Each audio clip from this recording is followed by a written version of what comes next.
নমস্কাৰ প্ৰিয় দৰ্শকসকল astro Shankar YouTube channel আৰু ফেচবুক পেজৰ মাজত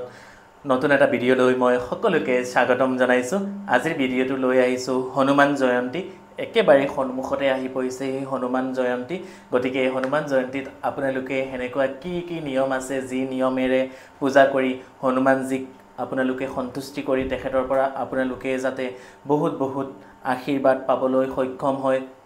তেতিয়াহ'লে আপোনালোকে কি কৰিব লাগিব ভিডিঅ'টো স্কিপ নকৰাকৈ সম্পূৰ্ণ ভিডিঅ'টো শেষলৈকে চাব। ভিডিঅ'টো আৰম্ভ কৰাৰ আগত মোৰ ফালৰ পৰা সকলোকে সৰু এটা অনুৰোধ জনাইছোঁ, যদিহে মোৰ বা আমাৰ এষ্ট্ৰ শংকৰ ইউটিউব চেনেলটো আপোনালোকৰ ভাল লাগে অনুগ্ৰহ কৰি আপোনালোকে ছাবস্ক্ৰাইব কৰিব, লাইক কৰিব, কমেণ্টছ কৰিব, লগৰ সকলোলৈকে আমাৰ ভিডিঅ'সমূহ আপোনালোকে উপহাৰ হিচাপে আগবঢ়াব যিমান পাৰে।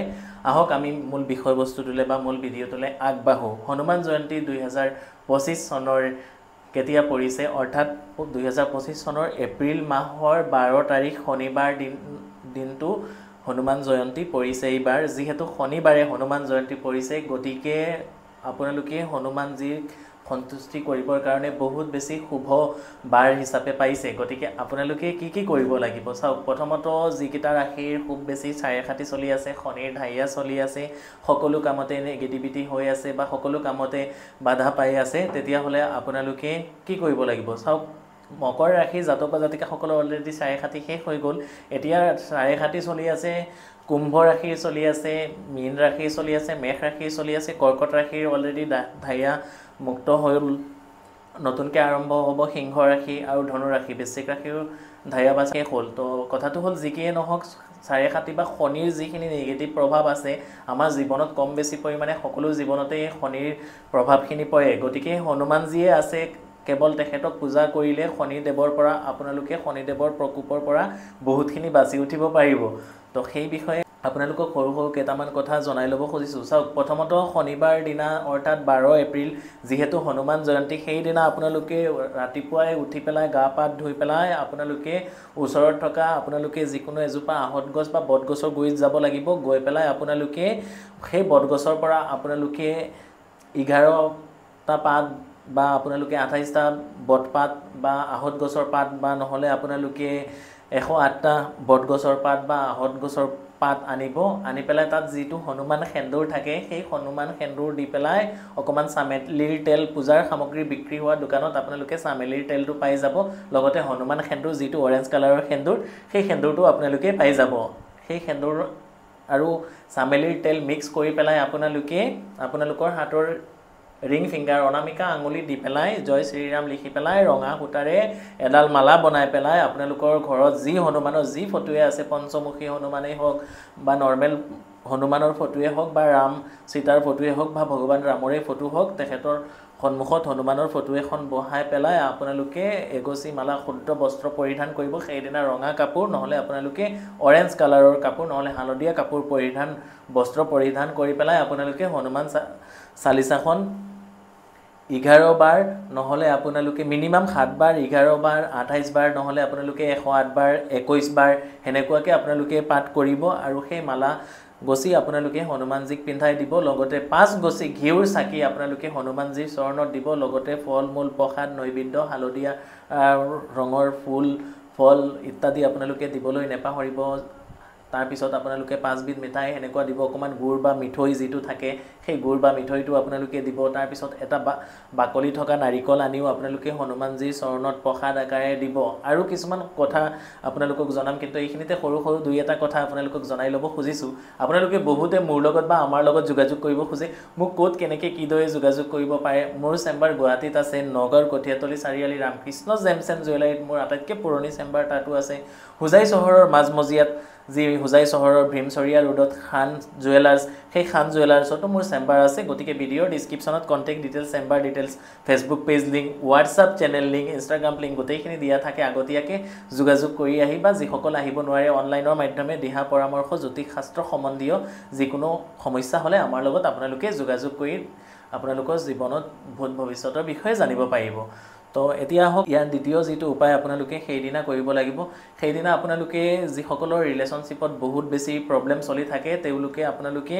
সেইদিনা হনুমানজীৰ যিখন মানে আমাৰ ৰামায়ণত সুন্দৰা কাণ্ড যিখন থাকে সেই সুন্দৰা কাণ্ডখন আপোনালোকে 7 বাৰ, 11 বাৰ, 21 বাৰ হেনেকুৱাকৈ আপোনালোকে প্ৰতি পত্নী একেখন আসনত বা থাপনাৰ সন্মুখত বহি পেলাই আপোনালোকে সংকল্প লৈ পেলাইও যদি সেই হনুমান জয়ন্তীৰ দিনা আপোনালোকে পাঠ কৰিব পাৰে তেতিয়াহ'লেও আপোনালোকৰ কাৰণে বহুত বেছি ভাল আৰু যিসকলৰ ওচৰত হনুমান মন্দিৰ এভেইলেবল আছে আপোনালোকে সেই দিনা হনুমান চালিচা যে বজাৰত কিনোতে পায় কিতাপ হনুমান চালিচাৰ সেই হেনেকুৱা হনুমান চালিচাৰ কিতাপ আপোনালোকৰ সাধ্য অনুসৰি 7খন 11খন 21খন 28খন নহলে 108খন যদি আপোনালোকে হনুমান মন্দিৰত গৈ পেলাই দান দিব পাৰে কিতাপ কিখন অকমান প্ৰসাদ নৈবেদ্যৰ লগত আপোনালোকে লৈ পেলাই গৈ হনুমান মন্দিৰত যদি দান কৰিব পাৰে তেতিয়াহ'লে আপোনালোকৰ যি আশা লৈ আপোনালোকে এই কামখিনি কৰিব অতি কম সময়ৰ ভিতৰত আপোনালোকৰ জীৱনত মানে খুব শান্তি সমৃদ্ধি আপোনাৰ মনৰ আশাখিনি পূৰণ হ'ব আপোনালোকে বিশ্বাস আৰু ভক্তি সহকাৰে এই কামখিনি কৰিব লাগিব আৰু লগতে সেই দিনা যদি আপোনালোকে যি আমাৰ বান্দৰ থাকে বা হনুমান যিসকলে পাব ওচৰত মঠ মন্দিৰবিলাকত বহুত বেছি পোৱা যায় তেনেকুৱা যদি আপোনালোকে তেওঁলোকক কল খুৱাব পাৰে বা বিশেষকৈ সেই দিনা হনুমান জয়ন্তীৰ দিনা হনুমান পূজা কৰাৰ পিছত আপোনালোকে গো মাতাক অৰ্থাৎ গাই গৰুকো যদি আপোনালোকে কল খুৱাব পাৰে তেতিয়াহ'লে আপোনালোকৰ কাৰণে খুব বেছি ভাল পকা কলটো খুৱাব কেঁচা কল নহয় পকা কল খুৱাব পাৰিলে খুব বেছি ভাল আৰু সেই দিনা আপোনালোকে যিকোনো অভিজ্ঞ পূজাৰী বা বামুণক যদি অকমান ৰঙা বস্ত্ৰ লগতে হনুমান চালিচা বা হালধীয়া বস্ত্ৰ আপোনালোকে দান কৰিব পাৰে তেতিয়াহ'লেও আপোনালোকৰ জীৱনত যিখিনি ঘটি থকা সমস্যা সেইখিনিৰ পৰা আপোনালোকে পৰিত্ৰাণ পাব পাৰিব আৰু মুক্ত হ'ব পাৰিব আৰু আটাইতকৈ ডাঙৰ কথাটো হৈছে যে যিসকলৰ ঘৰত হনুমান মানে মূৰ্তি ফটো বা বিগ্ৰহ নাই সেই দিনটোত অৰ্থাৎ শনিবাৰ 12 এপ্ৰিল তাৰিখে আপোনালোকে যদি পাৰে যদি সম্ভৱ হয় তেতিয়াহ'লে সেই দিনা আপোনালোকে আপোনালোকৰ ঘৰৰ থাপনাত এখন হনুমানজীৰ ফটো স্থাপিত কৰিবৰ কাৰণে চেষ্টা কৰক আপোনালোকৰ সমস্যা অনুসৰি সেই দিনা যদি হনুমান জয়ন্তীত হনুমানজীৰ ফটো আপোনালোকে লগাব পাৰে বা ঘৰখনত স্থাপিত কৰিব পাৰে কি ফটো বা কি মূৰ্তি বা কি ধৰণৰ ফটো স্থাপিত কৰিব লাগিব কোন দিশত সম্পূৰ্ণ সবিশেষ জনাম কিন্তু এইখিনিতে এটা অনুৰোধ সকলোকে জনাইছো যে এই ভিডিঅ'টো হনুমানজী ৰিলেটেড ভিডিঅ' অনুগ্ৰহ কৰি আপোনালোকে কমেন্ট বক্সৰ মাধ্যমেৰে জয় হনুমান জয় বজৰংবলী জয় শ্ৰীৰাম এই কেটা কমেন্ট আপোনালোকে কৰিবলৈ একেবাৰে নেপাহৰিব কমেন্ট বক্সৰ মাধ্যমেৰে সকলোৱে কমেন্ট কৰিব অনুগ্ৰহ কৰি আপোনালোকে আৰু এই ভিডিঅ'টো যিমান পাৰে বেছি বেছিকৈ সকলোৰ মাজত সকলোৱে শ্বেয়াৰ কৰিব এতিয়া আপোনালোকৰ ঘৰত যদি বহুত বেছি অশান্তি মানে কষ্ট বেমাৰ আজাৰ ইত্যাদি হৈ আছে তেতিয়াহ'লে আপোনালোকে আপোনালোকৰ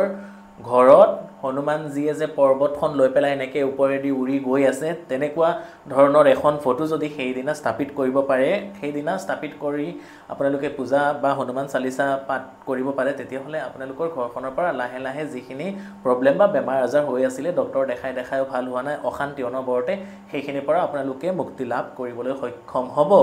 তাৰ পিছত আপোনালোকে সকলৰ খুব বেছি ৰিলেশনশিপত প্ৰব্লেম থাকে বা ঘৰখনত খুব অশান্তি অনবৰতে কাজিয়া পেছাল এজনৰ লগত আনজনৰ কথা বা মতৰ অমিল হৈ থাকে তেতিয়াহ'লে যিখন হনুমানৰ হেনেকে বুকু ফালি ৰাম আৰু সীতাৰ ফটো আছে হেনেকুৱা ধৰণৰ ফটো আনি পেলাই থাপনাত ৰাখি পেলাই আপোনালোকে যদি পূজা কৰিব পাৰে তেতিয়াহ'লে আপোনালোকৰ কাৰণে খুব বেছি ভাল আৰু যিসকলৰ খুব বেছি প্ৰচণ্ড শত্ৰু হৈ আছে সেই শত্ৰু থকা মানে ঘৰত বা আপোনাৰ জীৱনত যদি খুব বেছি শত্ৰু হৈ আছে আপোনালোকৰ ঘৰৰ দক্ষিণ দিশৰ যিখন ওয়াল থাকিব দক্ষিণ সাইডত হেনেকুৱা দক্ষিণ দিশত আপোনালোকে পঞ্চমুখী হনুমানৰ ফটো ৰাখি পেলাই যদি পূজা কৰিব পাৰে বা আপোনালোকে সেই শত্ৰুৰ নাম লৈ পেলাই সেই দিনা হনুমান জয়ন্তীৰ পৰা আৰম্ভ কৰি আপোনালোকে 21 বাৰকে যদি হনুমান চালিচাখন পাঠ কৰিব পাৰে তেতিয়াহ'লে আপোনাৰ জীৱনত যিখিনি শত্ৰু ভয় বা আপোনালোকৰ যিখিনি মানে শত্ৰুৰ কাৰণে বহুত বেছি কষ্ট দুখ সেইখিনিৰ পৰা আপোনালোকে পৰিত্ৰাণ পাব পাৰিব এতিয়া কথাটো হৈছে আপোনালোকে পূজাও কৰিব সকলো কৰিব কিন্তু সংকল্পটো কৰি ল'ব সংকল্পটো খুব বেছি ইম্পৰ্টেন্ট ধৰক আপুনি কিহৰ কাৰণে কৰিবলৈ গৈ আছে বা হনুমান জয়ন্তী পালন কৰি আপোনালোকে কি আশা লৈ পালন কৰিছে আপোনালোকে শুদ্ধ বস্ত্ৰত বহিব আৰু সেই দিনা যদি পাৰে সৰুকে এটা ঘট স্থাপন কৰিব ঘট স্থাপন সকলোৱে কম বেছি পৰিমাণে জানে আপোনালোকৰ সাধ্য অনুসৰি ঘট স্থাপন কৰিব তাৰ পিছত অকমান আপোনালোকে হাতত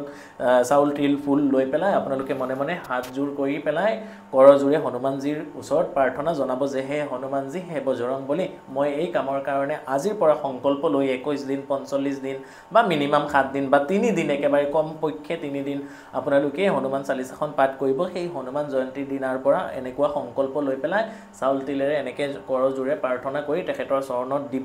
দি পেলাই চাব আপোনালোকে লাহে লাহে আপোনালোকৰ জীৱনত অকণমান হলেও হনুমান চালিচাখনৰ পাঠৰ ফলত যিখিনি গ্ৰহৰ অশান্তি বা গোটেই গ্ৰহ পীড়া অশান্তি অপয়া অমংগল কলিৰ যুগত সকলোতকৈ জাগ্ৰত দেৱতা হনুমানজীক দিয়া হৈছে আৰু তেখেতকে দিয়া হৈছে এই কলিৰ যুগত মানে তেৱে পৰিচালিত কৰিব গতিকে আমি হনুমানজীৰ চৰণত শৰণাপন্ন হ'বই লাগিব আৰু সেইদিনা যিমান পাৰে ভগৱান ৰামৰ নাম যদি আপোনালোকে জপ কৰিব পাৰে ৰাম ৰাম বুলি হেনেকুৱাকৈ আপোনালোকে জপ কৰিব পাৰে তেতিয়াহ'লেও আপোনালোকৰ কাৰণে খুব বেছি ভাল বা খুব যদি কিবা বুজাত অসুবিধা হয় তেতিয়াহ'লে ভিডিঅ'ৰ ডিছক্ৰিপশ্যনত হোৱাটছআপ নাম্বাৰ দিয়া থাকে হোৱাটছআপৰ মাধ্যমেৰে বা কণ্টেক্ট ডিটেইলছ দিয়া থাকে আপোনালোকে যেনেকৈ সুবিধা হয় যোগাযোগ কৰি বুজি শুনি ভালকৈ কামখিনি কৰিব বিশ্বাস ভক্তি নিষ্ঠা সহকাৰে ডেফিনেটলি ইয়াৰ পৰা আপোনালোকে বহুতখিনি উপকৃত হ'ব পাৰিব ভিডিঅ'টো শেষ কৰাৰ পূৰ্বে সকলোকে পুনৰবাৰ সৰু এটা অনুৰোধ জনাইছোঁ আকৌ এবাৰ যদিহে মোৰ বা আমাৰ এষ্ট্ৰ শংকৰ ইউটিউব চেনেলটো আপোনালোকৰ বাবে ভাল লাগে অনুগ্ৰহ কৰি আপোনালোকে চেনেলটো সাবস্ক্ৰাইব কৰিব লাইক কৰিব কমেন্টছ কৰিব লগৰ সকলোলৈকে শেয়াৰ কৰিব শেষৰবাৰ মোৰ ফালৰ পৰা সকলোলৈকে হৰ হৰ মহাদেৱ জয় মা কালী জয় মা কামাখ্যা জয় শ্ৰীৰাম জয় হনুমান থ্যাংক ইউ